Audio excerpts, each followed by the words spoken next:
안녕하십니까 여러분, 언디얼 PD.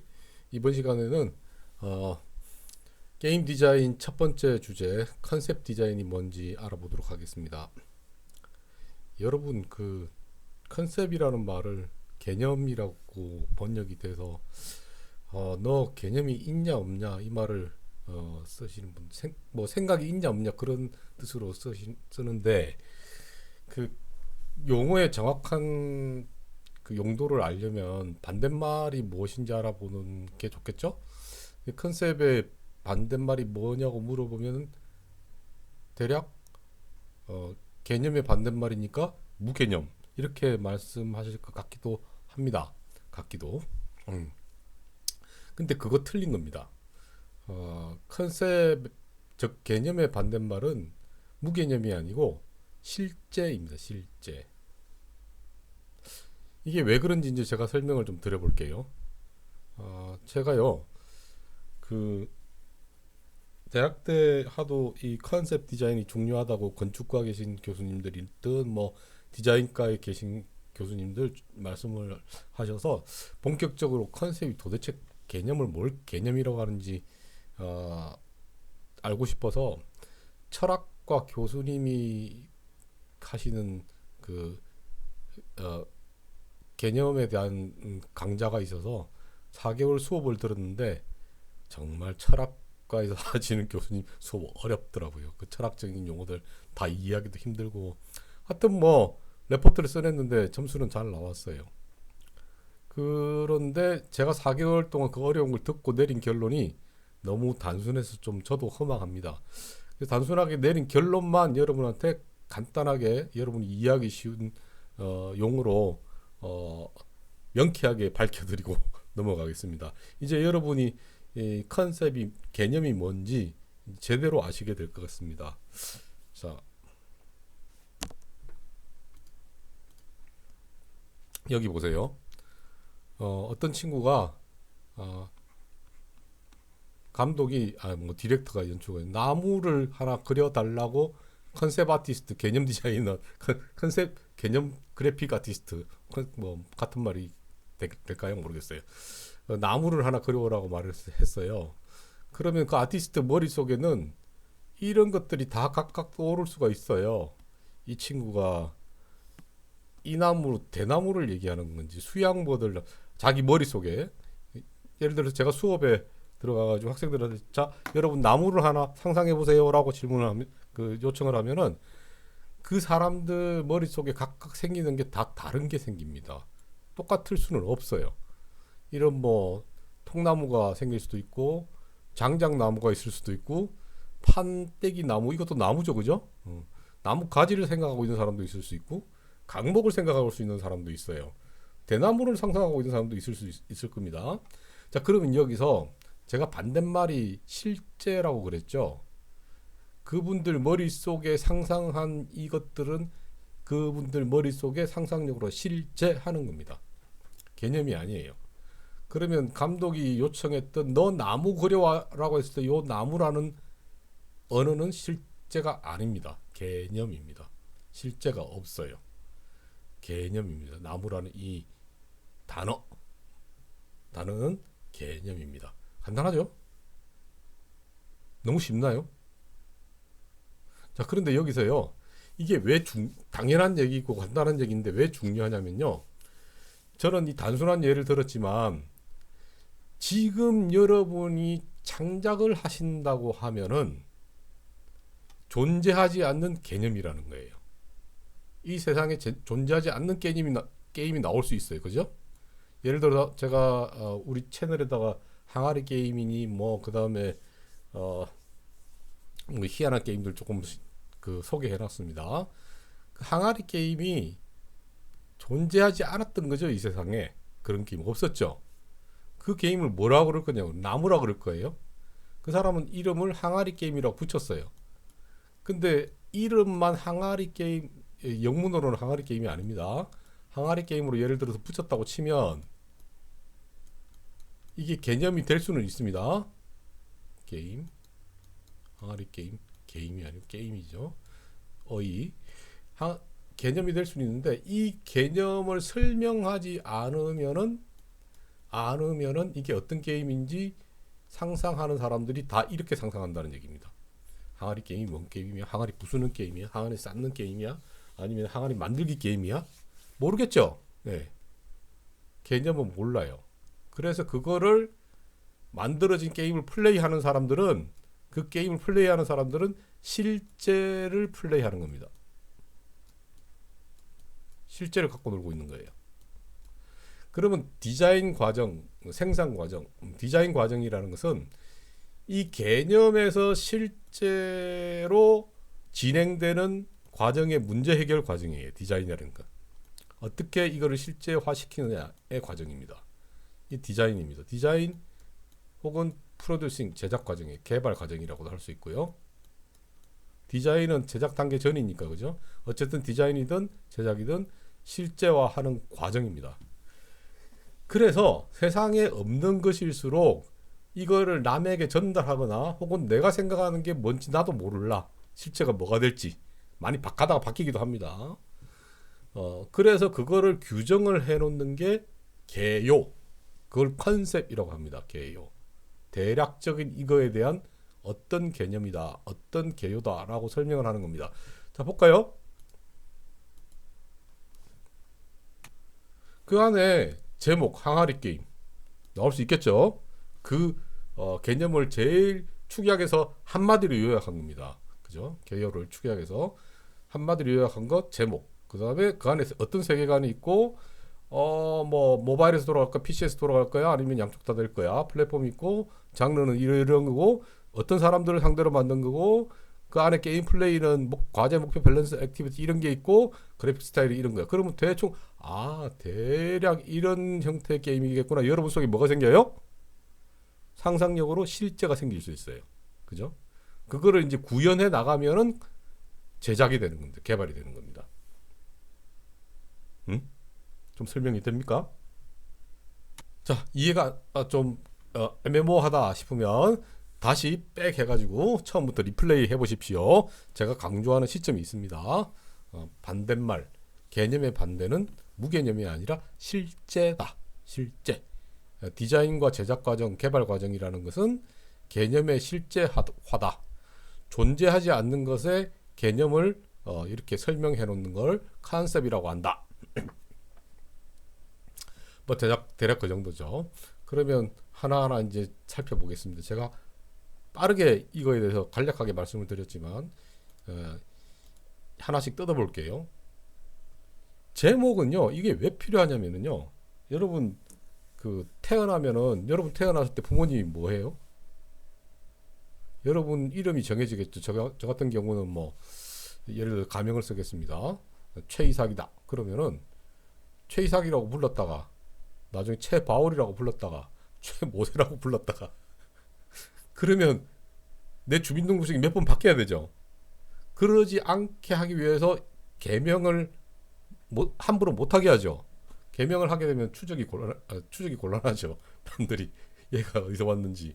뭐 입양된 아들 찾을 때 이름 모르면 못 찾잖아요. 이름 틀리면. 그 이름이 중요합니다. 세상에 없던 게 생기게 되면 걔를 부르는 호칭이 뭔가 있어야 돼요. 그 이름을 가지고 주민등록증에도 들어가고 자동차 뭐 면허증에도 들어가고 앞으로 그 이름으로 뭐 집도 사고 다 이름으로 하잖아요. 개발도 마찬가지입니다. 이 프로젝트의 이름을 정해놓지 않고 다른 이름을 쓰거나 그렇게 되면은 그때마다 이름이 달랐단 말이에요. 그러면 이거를 내가 수정을 해야 될 때 한꺼번에 못 바꿉니다. 일일이 가서 다 바꿔줘야 돼요. 그죠? 그런데 그 이름으로 돼 있는 파일을 쭉 열어서 그 이름으로 돼 있는 그 내용들을 찾아서 엑셀에서도 소팅이 되겠죠. 파인딩이 되죠. 찾아서 한꺼번에 바꾸기가 되는 겁니다. 일관적인 네이밍, 그 다음에 일관적인 관리가 가능해진다는 뜻이에요. 그래서 제목이 중요합니다. 없으면 현재 이것들이 결정되지 않았다고 생각하면 가제라도 붙여야 됩니다. 타이틀 네임을. 그래야 거기서부터 네이밍을 시작할 겁니다. 뭐 여러분 언리얼로 프로젝트 시작하면 프로젝트 이름 적으라고 나오잖아요. 그죠? 프로젝트 이름이 뭐다. 그렇게 나올 겁니다. 그죠? 그거를 이 프로젝트를 이렇게 했다가 저렇게 했다가 그러면 찾아다니기 힘들죠. 네, 그럽니다. 제목이 중요합니다. 이름이 그 사람의 인생을 결정하더라. 뭐 그런 얘기도 있습니다. 그래서 이 제목은 이 개요 전체를 제일 잘 한마디로 요약하는 게 돼야 될 겁니다. 그죠? 한마디만 딱 듣고도 요게 다 생각나는 거라야 될 겁니다. 물론 뭐 100%는 아니지만 최대한 요것들이 잘 정리된 게 요 이름이다. 한마디로. 그 다음에 세계관이라는 건, 이 게임이라는 거는 그 월드든 세계관이 존재하죠. 배경 스토리가 존재하겠죠. 요거는 뭐 다음에 따로 한번, 여러분 이건 뭐 말씀드리면 이미 경험들을 많이 하고 계신 거니까 별도로 안 다루겠습니다. MMORPG 같은 경우는 이게 특히나 중요합니다. 그죠? 플랫폼이라는 거는 하드웨어와 소프트웨어 플랫폼이 있습니다. 소프트웨어는 내 게임이 윈도우에서 돌아가냐 리눅스에서 돌아가냐 뭐 그런 거겠죠. 그 다음에 모바일 같은 경우는 모바일은 하드웨어고 거기에 들어가는 소프트웨어는 안드로이드냐 iOS냐에 따라서 개발이 달라질 수도 있죠. 그 다음에 크로스 플랫폼이라는 것은 플랫폼 간의 플레이가 가능한 경우를 얘기합니다. PC하고 콘솔이 같이 연동되는 게임도 가능하지만 되지 말아야 될 게임들도 있죠. 플스 컨트롤러하고 PC의 총게임 컨트롤러는 다르죠. 마우스가 빨리 먹죠. 플스 컨트롤러는 속도 제약이 있습니다. 게임을 시키면 안 된다는 얘기죠. 클래스 플랫폼의 제약이, 그 문제를 해결하지 않으면 그건 클래스 플랫폼으로 게임 플레이가 안 된다는 얘기입니다. 뭐 구현은 가능하지만 게임 플레이가 문제가 된다는 경우죠. 그래서 클래스 플랫폼에서 고려해야 될 사항들이 그런 사항들입니다. 그 다음에 물론 뭐 다른 것들도 많이 있어요. 그 뭐 화면의 크기라든지 뭐 등등. 그 다음에 장르, 이거는 여러분이 따로 공부를 하셔야 됩니다. 이거를 모르게 되면은 내가 어떤 장르의 게임을 만들고 싶고 어떤 장르라고 얘기했을 때 상대방이 못 알아들어요. 그리고 그 장르에서 필수적으로 가져야 되는 요소들에 대한 이해가 없게 돼요. 그러면은 게임을 만들면서도 엉뚱한 장르, 엉뚱한 내용이 들어가서 마찰이 되고 디자인에 문제가 생기는 경우들이 생기게 됩니다. 뭐 대표적인 예로 시뮬레이션과 아케이드의 차이를 모른다 그러면은 총 게임 할 때 그죠? 우리나라 총 게임은 주로 시뮬레이션입니다. 대표적인 게 스페셜 포스나 뭐 이런 거 옛날에 나왔던 거. 스포를 지금도 아직 하나 모르겠어요. 그 다음에 저기도 사실은 시뮬레이션입니다. 펍지 뭐죠? 배틀그라운드도 사실은 시뮬레이션이라고 봐야 돼. 아케이드성을 재미는 가미를 했지만 총알은 날아가는 속도가 실제하고 유사하게 실제를 그죠? 실제 뭐 AK 소총 이런 것들 다 특성을 가지고 있죠. 그런 게 아니고 아케이드 총 게임 같은 경우는 미사일을 쏘아놓고 내가 점프하면은 그 미사일 따라잡을 수 있어요. 미사일 속도가 그렇게 느리는가요? 게임의 재미를 위해서 만드니까. 대표적인 것들이 요즘 뭐 발로란트들 하시나 얼마 전에 나왔던 오버워치 같은 업치 같은 것들이죠. 총 게임. 이거하고 이거는 차이가 있습니다. 똑같은 게임 장르가 아니에요. 슈팅이지만 뭐 그 외 등등등등 장르에 대한 공부는 여러분이 이 개인 플레이와도 연관이 되기 때문에 공부를 열심히 해 놓으셔야 됩니다. 장르를 섞을 수도 있고 장르의 특징을 가지고 새로운 게임을 창작할 수도 있어요. 그래서 장르에 대한 연구는 꾸준히 열심히 하셔야 됩니다. 물론 나는 다른 장르 필요 없고 내가 좋아하는 게임만 만들 거야.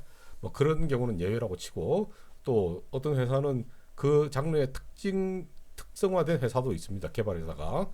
그 뭐 여러 가지 장르를 다 할 수는 없어요. 전문성이 있기 때문에.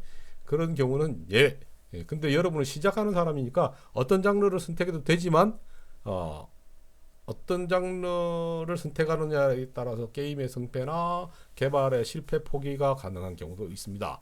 전략 같은 거는 못하죠. 물론 뭐 전략도 축소해가지고 어떤 부분만 뽑아야 된다면 이제 얘기가 달라지겠지만, 아무튼 그 1인 개발이나 개인 개발이나 개발력에 한계가 있는 경우, 그 다음에 인원의 한계가 있는 경우, 돈의 제약이 있는 경우에 선택이 가능한 장르가 따로 있을 수도 있습니다. 그래서 장르 연구를 열심히 해보셔야 됩니다.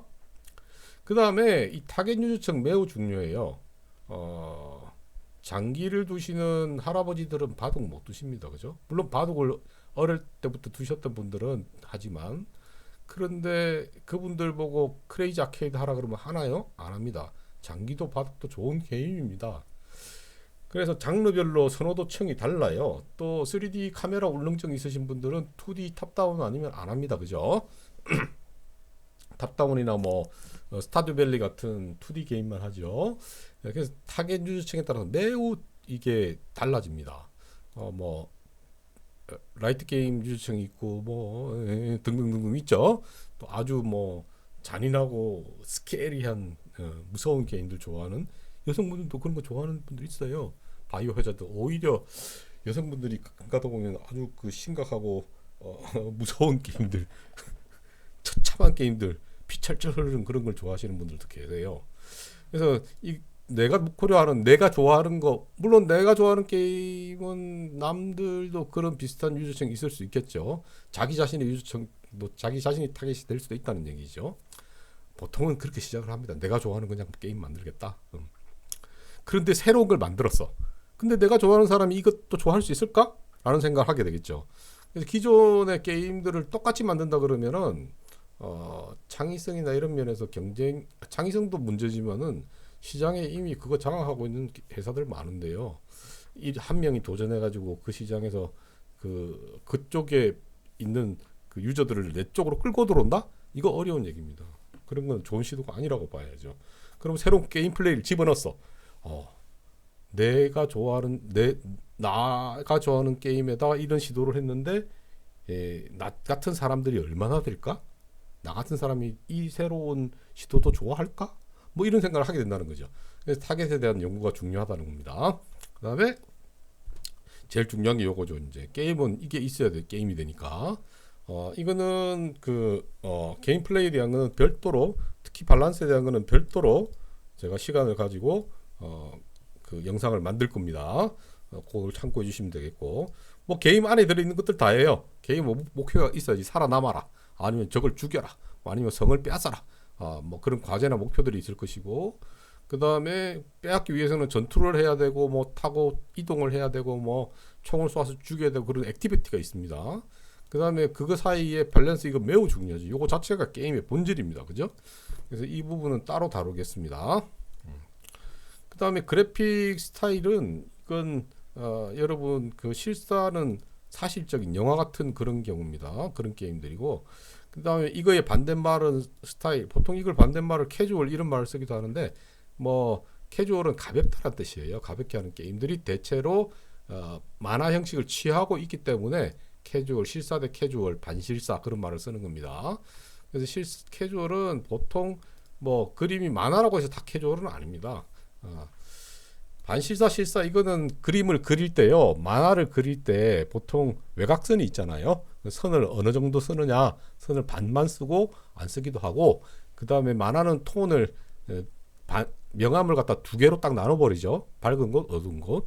근데 그걸 또 한 서너 단계 나누기도 하고, 뭐 그걸 섞어 쓰기도 하고 그럽니다. 그런 섞는 거를 반실사라고 합니다.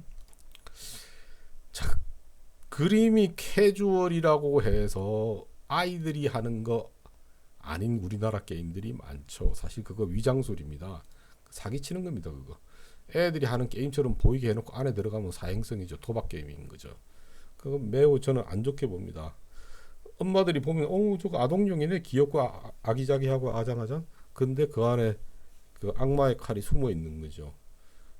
그런 남을 뭐 게임이 됐든 뭐가 됐든 남을 속이는 건 좋은 게 아니라고 봅니다. 아무튼 그래픽 스타일의 그런 것들이 있는데, 뭐 그거 외에도 뭐 게임 업계에서 자주 쓰는 뭐 그런 것들이 있습니다. 그 선정적으로 여성을 강조하는 그런 것들이라든지 뭐, 아무튼 그래픽은 이게 뭐 그 고객을 끌겠다는 그런 의도로 그 사람을 눈을 속이는, 그런 현혹시키는 그런 역할들을 많이 하는데, 그게 중요한 게 아니에요. 이 타겟 유저층에 맞게 이걸 설정하면은 몰입에 도움이 되겠죠. 그래서 그래픽 스타일이 그런 면에서는 그 그래픽 컨셉이 있어야 됩니다. 요즘은 그래픽 컨셉만으로 나오는 게임들도 있죠. 비주얼 노벨 뭐 그런 것들이죠. 힐링 된다 그러죠. 그런 경우에는 그 사람의 작품의 표현이기도 하고 또 그런 그래픽을 통해서 힐링을 하는 친구들도 많죠. 그런 장르의 게임도 있습니다. 그래서 지금은 여러분 1인 개발을 제가 화이팅 하자는 이유 중에 하나는 뭐 문학이든 그림이든 일종의 예술의 장르가 돼 있는 장르로 발전할 가능성이 있습니다. 이거를 회사가 할 때는 돈벌이 수단이 되지만 개인이 자신을 표현하고 또 거기에 공감하는 다른 개인들과 소통할 수 있는 그런 도구도 될 수 있다라는 겁니다. 옛날에 책을 만들 때는 인쇄소에서 이렇게 여러 사람의 기술자들이 인쇄술을 가지고 만들었지만 지금은 누구나 글만 쓰면 책이 나오잖아요. 게임도 이제는 그런 상태로 갈 겁니다. 언리얼 엔진이 매우 잘 나와 있어서 1인 개발이 가능한 상태로 지금 가고 있어요. 그래서 이게 돈이 될지 안 될지 모르지만 자기 표현 수단으로도 좋은 예술 장르가 될 수 있다고 생각을 합니다. 자, 한번 도전해 봅시다. 감사합니다.